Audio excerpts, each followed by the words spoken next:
El libro de Lamentaciones. Es un libro único en el Antiguo Testamento que contiene 5 poemas de un autor anónimo que sobrevivió y ahora está reflexionando sobre el asedio babilonio de Jerusalén y la destrucción y el exilio que le siguió. Recuerda la historia completa en el libro de Segunda de Reyes. La caída de Jerusalén y el exilio era la catástrofe más horrenda en la historia de Israel hasta este punto. Recuerda, Dios le había prometido la tierra a Abraham. Le había dado a David victoria para hacer a Jerusalén la capital de Israel, y de David provino el linaje real de los reyes. Tenías la presencia de Dios ahí en el templo, donde los sacerdotes mantenían los rituales de adoración de Israel. Después de 500 años de toda esta historia, en el verano del 587 a.C., la ciudad cayó en las manos de Babilonia. Todo fue aniquilado y destruido. Así que el libro de Lamentaciones es un recordatorio del dolor y la confusión de los israelitas que sobrevivieron a esta destrucción. Ahora, los poemas de lamento que se encuentran aquí no son únicos en la Biblia. Hay muchos de ellos en el libro de los Salmos. Y estos poemas bíblicos de lamento hacen varias cosas. Son una forma de protesta. Son una manera de llamar la atención de todos, incluyendo la atención de Dios, a las cosas horribles que suceden en este mundo y que no deben ser toleradas. Son una manera de procesar las emociones. Así que en estos poemas el pueblo de Dios ventila su enojo y desesperación por la ruina causada por el pecado y el egoísmo de las personas. Y estos poemas son un lugar para dar voz a la confusión. El sufrimiento nos hace cuestionarnos acerca del carácter y las promesas de Dios, y nada de esto se ve como algo malo en la Biblia. Todo lo contrario. Estos poemas de lamento le dan una dignidad sagrada al sufrimiento humano. Así que estas palabras humanas de dolor, que son dirigidas a Dios, se han convertido en parte de la palabra de Dios para su pueblo. El diseño de estos 5 poemas es muy intencional. Es parte del mensaje del libro. Los capítulos del 1 al 4 se conocen como acrósticos, que significa poemas alfabéticos. Cada verso poético inicia con una letra nueva del alfabeto hebreo, que está conformado por 22 letras. Ahora, esta estructura ordenada y lineal está en fuerte contraste con el desorden del dolor y la pena, mezclada con confusión que se expresa en estos poemas.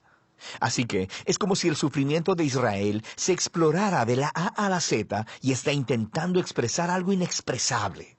Los capítulos del 1 al 2 tienen un verso por letra cada uno, lo que les da un diseño bastante similar, pero los temas son muy diferentes. Así que el capítulo 1 se enfoca en el dolor y la vergüenza de una figura llamada Señora Sión. El poeta personifica a la ciudad de Jerusalén como una viuda, también llamada hija de Sión. Y ella se sienta sola. Está angustiada por sus seres queridos, devastada. Nadie viene a consolarla. Es una metáfora muy poderosa. Y luego habla la señora Sión. Ella clama al Señor para que le ponga atención a su destino. Y a través de esta imagen, el poeta está mostrando que la destrucción de la ciudad trajo un nivel de trauma psicológico en los israelitas que solo puede ser expresado como la experiencia de un funeral y la muerte de un ser amado.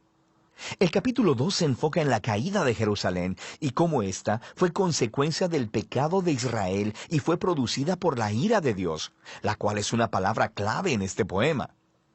Es importante recordar que en la Biblia, la ira de Dios no es un enojo espontáneo y volátil. Los poetas y profetas bíblicos utilizan esta palabra para hablar de la justicia de Dios. Israel había entrado en un acuerdo de pacto con Dios, y durante siglos habían estado violándolo al adorar a otros dioses, perpetrando la injusticia y oprimiendo al pobre. Y sí, Dios es lento para airarse, pero Él eventualmente se aira por la maldad humana, y Él traerá su justo enojo en la forma de un castigo. En el caso de Jerusalén, esto implicó permitir que Babilonia viniera y conquistara la ciudad. Así que este poema está reconociendo que la ira de Dios está justificada. Pero esto no impide que el poeta se lamente y le pida a Dios que muestre compasión una vez más. El capítulo 3 rompe este patrón de diseño al tener 3 versos por letra, así que es el poema más largo del libro. Y la voz que se escucha es la de un hombre solitario hablando desde su sufrimiento y dolor como representante de todo el pueblo. Y lo interesante es que este capítulo está lleno de lenguaje tomado de otras partes del Antiguo Testamento, de los lamentos de Job y de otros salmos de lamento importantes, e incluso de los poemas del siervo sufriente en Isaías. Y el poeta ve su dificultad como una clase de justicia de Dios, como dice el capítulo 2. Pero, paradójicamente, esto le da esperanza al poeta y lo lleva a ofrecer las únicas palabras de esperanza en todo el libro. El gran amor del Señor nunca se acaba y su compasión jamás se agota. Cada mañana se renuevan sus bondades, muy grande es su fidelidad. Por tanto, digo, el Señor es todo lo que tengo, en Él esperaré.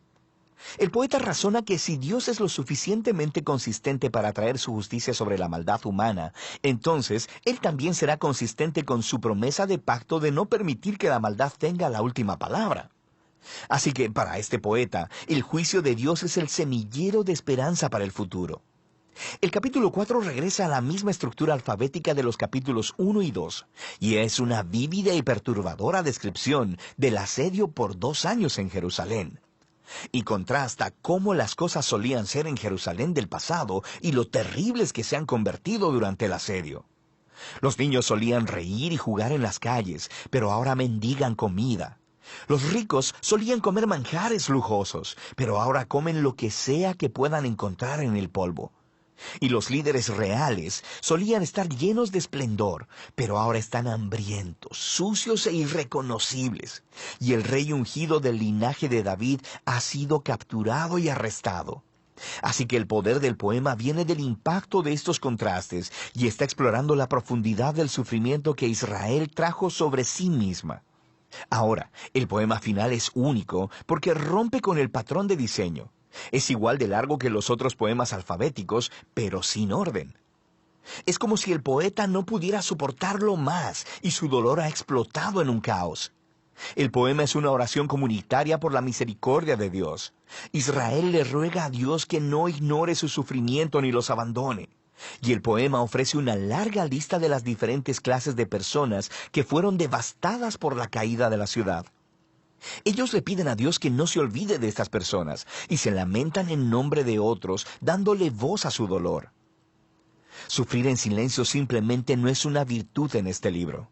No se le pide al pueblo de Dios que niegue sus emociones, sino que alcen la voz de protesta para expresar sus sentimientos y derramarlos delante de Dios. El libro termina con algo parecido a una paradoja. El poeta reconoce que Dios es el Rey eterno del mundo, pero también que las circunstancias los hacen sentir como si Dios no estuviera por ningún lado. Así que las palabras finales del libro dejan esta tensión completamente sin resolver y pregunta, ¿a no ser que nos hayas desechado totalmente? Y el libro termina. El poeta no ofrece una conclusión linda y limpia, muy similar a nuestras propias experiencias de dolor y sufrimiento. La historia de la Biblia no termina aquí. Pero este importante libro nos muestra cómo el lamento, la oración y el dolor son una parte crucial del camino de fe del pueblo de Dios en un mundo quebrantado. Y de eso trata el libro de Lamentaciones.